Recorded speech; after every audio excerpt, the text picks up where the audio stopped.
of Cardozo's Unboxing the Law. My name is Kathryn Miller. I am a clinical assistant professor of law here at Cardozo, and I also am the assistant director of the Criminal Defense Clinic.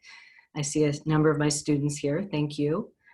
And I am a practicing capital defense attorney. So last week, the big news in the death penalty world was about the case that the US Supreme Court did not take.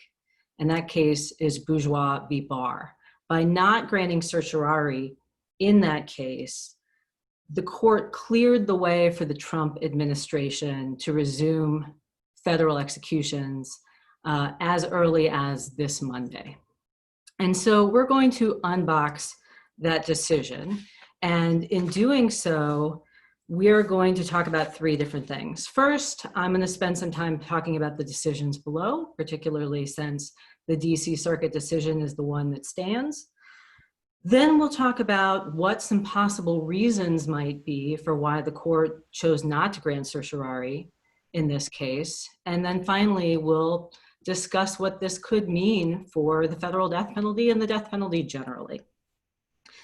So in order to understand all of the procedural machinations in these cases, we have to first start with a year ago. So in July of 2019, Bill Barr, the Justice Department, announced that the Trump administration planned to resume federal executions. This was particularly significant because the last execution that the federal government carried out was in 2003. So at the time it had been 16 years, now it's been 17. And what had been going on for the past 8 years is that the federal government was sort of reassessing its execution protocol. And the reason no one really took that too seriously is that it was well known that under the Obama administration, Eric Holder was not a fan of the death penalty. And so he was not taking active steps or having the Justice Department take active steps to resume federal executions.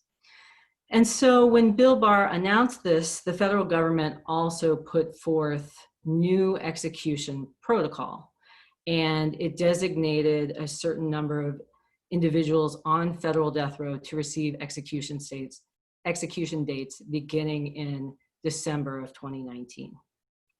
So of course, the lawyers for these individuals, as well as lawyers for other folks likely facing execution on federal death row, filed a number of challenges against these execution dates and specifically against the administration's execution protocol. And they raised a series of legal arguments, some constitutional and some statutory, but the main legal argument that everyone is focused on is whether or not the protocol violate the Federal Death Penalty Act. And so the Federal Death Penalty Act specifically has said that federal executions that are being carried out must be carried out, quote, in the manner prescribed by the law of the state in which the sentence is imposed. And so here the real play is around the word manner. So the government was arguing and has continued to argue that manner is just a synonym for method. So as long as you are using the same method that is authorized in a particular state broadly, meaning in this case lethal injection, then that's all they need to comply with. The advocates for the death row inmates said no. In fact, manner refers to much more than that. It refers to a state's core execution protocol. And here, the death row advocates had history on their side because generally speaking, in recent history, when the federal government carried out an execution, it effectively delegated that to states. So states would use their personnel and their protocol, and the federal government would oversee the execution by means of a US Marshal. It was so clear that this was the way this language had always been interpreted that Janet Reno actually called for the statute to be rewritten because her take was this makes it seem like the states are doing the execution. If the federal government is in charge of these executions, it should have the right to set the protocol. So the Justice Department had actually asked Congress multiple times to pass a new law allowing them to set up one universal protocol, and Congress had declined to do so. So the advocates were arguing, again, that there was this core protocol that each state had that needed to be followed by the federal government, and that the way the federal government protocol were written, it did not enable that. And just to step back a minute, the federal government protocol are essentially calling for execution by lethal injection with a single drug, pentobarbital. And they likely chose this method of execution for several reasons. So first, this is the method of execution that is being used in some of the states successfully, meaning legal arguments have not blocked these executions. So that's true particularly in Texas and Missouri. Proponents of the death penalty have argued that this method of execution is the least likely to cause pain and suffering. And then also importantly, a lot of these drugs, there's been a real shortage when states have been trying to obtain them, in part because they're manufactured by European pharmacies who ultimately don't want to be associated with the death penalty. So pentobarbital, according to the federal government, is something they've been able to obtain. And so that's likely why they want to pursue this method of execution. Now, initially, the death row advocates were successful in the federal district court. The federal district judge granted them an injunction. She didn't actually rule on the merits of the case, but she granted them an injunction that stopped the executions that were scheduled in December and January. And so if you think back to Civ Pro, then you can remember that in order to get a preliminary injunction, you have to meet 4 factors. You have to show that there's a likelihood of you succeeding on the merits. You have to show that you are at risk of irreparable harm. You have to show that the balance of equities tip in your favor.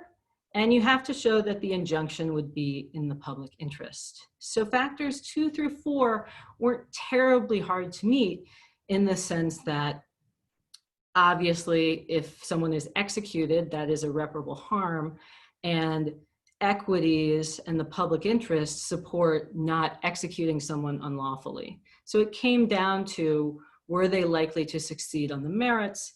The federal district court judge, who was an Obama appointee, said, yes, they are likely to succeed on the merits, because she agreed with the interpretation advanced by the advocates that manner referred to more than just method, but to core execution protocol. The Trump administration immediately appealed the preliminary injunction. They took an interlocutory appeal, for those of you who are familiar with that. And the DC Circuit declined to reverse the preliminary injunction, but they didn't consider any of the issues on the merits. The Trump administration took the case to the US Supreme Court for the first time, and the court also was unwilling at that time to interfere with the preliminary injunction. However, there was a statement that was authored by 3 of the justices. So the statement was written by Justice Alito, but it was joined by Justices Kavanaugh and Gorsuch. And it said several things. So first, it said that the justices believed that the Trump administration was likely to succeed on the merits based on their interpretation of manner. Secondly, it said that the district court should consider the merits of these issues, or pardon me, the DC Circuit should consider the merits of these issues as quickly as possible, because this was a question of national importance. And in order to kind of, give them a reason to do it quickly, the court said that if they had not done so in a 60-day time period, that the Trump administration could renew its request to have the court intervene in the preliminary injunction. The case went back to the DC Circuit. The DC Circuit then considered the merits of the issue, and there were 3 judges on the panel, 2 Trump appointees and a Clinton appointee. The two Trump appointees found for the government, but they did so in different ways. And the Clinton appointee, Judge Tatel, wrote a dissent. So Judge Tatel was in line with the district court in the interpretation of manner as including core execution protocol. Of the two Trump appointees, Judge Katsas was in line with the government's arguments. So he saw manner as just a synonym for method. What's sort of interesting was the opinion written by brand new Trump appointee, Judge Rao. So Judge Rao said that the core dispute shouldn't be about the word manner. It should be about the phrase prescribed by the laws of the state. And so what she said is that the protocol had to be in sync with any state law in a particular state where someone had been convicted and would be executed. Now, it didn't have to be in sync with policies or regulations or anything that fell short of a state law, but it did have to follow those state laws. And she said that the way that the government wrote its federal execution protocol, it gave them some wiggle room to adjust that protocol in appropriate circumstances. And so according to Judge Rao, an appropriate circumstance was a situation where they were out of line with a state law in their effort to carry out a particular execution. The DC Circuit also looked at two other issues, in part because the advocates were arguing, even if you don't uphold the injunction on this ground, you can uphold the injunction on another ground because the administration's protocol violate the Administrative Procedures Act. The Trump justices found for the government on that too and said that they were mere procedures and thus the government was not required to seek notice and comment before enacting them. And then there was another argument made by the advocates, which was that the way the Federal Death Penalty Act had been written, it gave supervisory power to the US Marshals. But the way the government's protocol were written, it appeared to give supervisory power to the Bureau of Prisons. And so rather than the executions taking place in various states, the executions going to take place on death row in the federal prisons, which is in Terre Haute, Indiana. The Trump appointees here also found that the protocol as written didn't create that power shift from the Marshals to the Bureau of Prisons because it still enabled a member of the Marshal Service to be present during the execution, which they said was sufficient for supervision. So losing on the merits on those three issues, the advocates then sought certiorari from the US Supreme Court. Actually, before they did that, they actually asked for en banc review at the DC Circuit, but were denied. In seeking certiorari from the US Supreme Court, there's reasons to think that this is the kind of case that the court is going to want to take.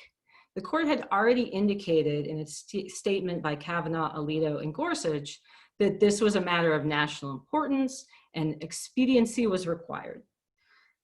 In addition, the DC Circuit's opinion was both fractured and confusing.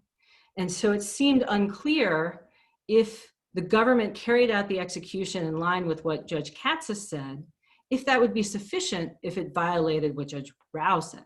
That's kind of a perfect case for the US Supreme Court to step in. They don't tend to do error correction, but they do like to clear up confusion in things that are matters of national importance. But the court declined. And not only did the court decline to grant cert, but it declined to grant cert fairly quickly before the government's response was even due in the case. And in order to understand why the court might have decided not to grant cert, there are a couple of procedural things that you need to be familiar with. So as many of you may know, it takes 4 justices to vote to grant cert. And in this case, although we don't know exactly what the breakdown of the votes were, We know that they didn't have those 4 votes. And we also know that Justice Sotomayor and Justice Ruth Bader Ginsburg both filed a statement saying that they would have voted to hear the case. But the advocates were not just asking for them to grant certiorari. They were also asking for a stay of the district court's order. And that's because the district court's order allowed executions to resume. And if the court granted certiorari, but the executions were still allowed to resume, then it is likely that their clients would have been executed before the court was ever able to hear the merits of the case. Now, in order to stay an execution, which is effectively what they were also asking for, you need 5 votes from the US Supreme Court. This has created perverse results in the past where, say, the liberal justices were to vote to grant cert on something, but they couldn't get a single conservative justice to vote to stay an execution, and therefore the question is moot. Justice Roberts in the past has agreed to be a courtesy 5th vote, where he has signaled that he didn't really think it was appropriate to grant cert in a case, but that he was sort of willing to give the liberal justices sort of a fair opportunity to hear arguments. He didn't do that here, or potentially he didn't do that here. So what are the possibilities? Well, it could be that they couldn't get 4 votes to grant cert because Justices Breyer and Kagan, the most likely suspects to vote for a cert grant, truly were not interested in the case. They agreed with the reasoning of the DC Circuit. Maybe they found the case too political. None of the justices are particularly fond of lethal injection challenges. So it's possible that, they weren't into it. But I think there's some other possibilities to consider. And one is that 2 of the justices were unwilling to vote to grant cert because they didn't think they could compel any of the conservative justices to vote to grant a stay. And in so doing, it would essentially highlight their own lack of power, where they couldn't hear a case without the agreement of one of the conservative justices. It wouldn't affect the lives of these individuals set to be executed, and they would, of course, be executed on that schedule. So I think that's a possibility. But why wouldn't John Roberts be willing to grant a courtesy 5th vote? He has in the past. He's someone who doesn't want the court to look political. And I think, again, I need to say that the court has made very clear that we should not infer anything from their decision to deny cert in a case. But of course, it's fun, so we should speculate. So I think it's very possible that John Roberts didn't want to be a courtesy 5th vote here. And here's why. Based on our past voting records, we can assume that the conservative justices would have voted along with the Trump administration, both because they tend to favor the power of the federal government and because they tend to find against death row inmates unless there's a blatant display of racism. And so if that was the ultimate result that they wanted, why not let the DC Circuit's ruling stand? It would still result in the Trump administration being able to carry out the executions as they wanted. And John Roberts wouldn't have to throw his hat into what's going to be considered a culture war issue. They're not going to have a 5-4 decision along party lines. So why not just avoid the whole thing? Is that definitely what happened? We'll never know the answer to that. But I do think that's one possibility. So that brings me to, what does this ruling mean for the federal death penalty? And I think most immediately it means that it is very likely that we're going to have our first federal execution in 17 years on Monday. And I don't want to say it is definite because there are some legal options for the inmate's name is Danny Lee from Mr. Lee's attorneys. For one thing, there are still issues that have not been resolved that are in the district court. They are the constitutional issues, and it seems somewhat unlikely that they're going to be meritorious or that the court is going to rule in their favor, but those issues are still in play. And they do have another option of seeking a stay from the US Supreme Court on other grounds. Again, it seems unlikely, given that very frequently those other grounds tend to be related to method of execution. I think one other possibility could be if they receive word that the government is not complying with the laws of the state of Arkansas, which is where Mr. Lee was convicted, in particular ways, they might be able to seek legal action there based on Judge Rao's opinion. But I don't think there are a lot of options to prevent executions from resuming. This is particularly frustrating to opponents from the death penalty, because of how close we came to this not happening. So the conventional wisdom is that whether or not federal executions resume depends on who wins the presidential election. Biden has already said that he doesn't support the death penalty and that he would support legislation to end the death penalty. So at the very least, it seems unlikely that he would push the Justice Department to move forward with federal executions. Obviously, President Trump feels differently and has made it one of his clear policy initiatives. So had we been able, as death penalty opponents, to get some type of stay from the court that simply kicked the legal issue over to the October term, it seems much more likely that the Trump administration, even if they were ultimately meritorious, would not have been able to carry out these executions before the election. So it really is, very, very devastating for individuals who are scheduled to be executed this year, provided Biden becomes our next president. Of course, if he doesn't, then it's maybe less devastating from a macro view. So this concludes my take on the court's cert denial of the federal death penalty cases. It looks like there are no questions in the chat. So thank you all for attending. If you have questions later, feel free to email me.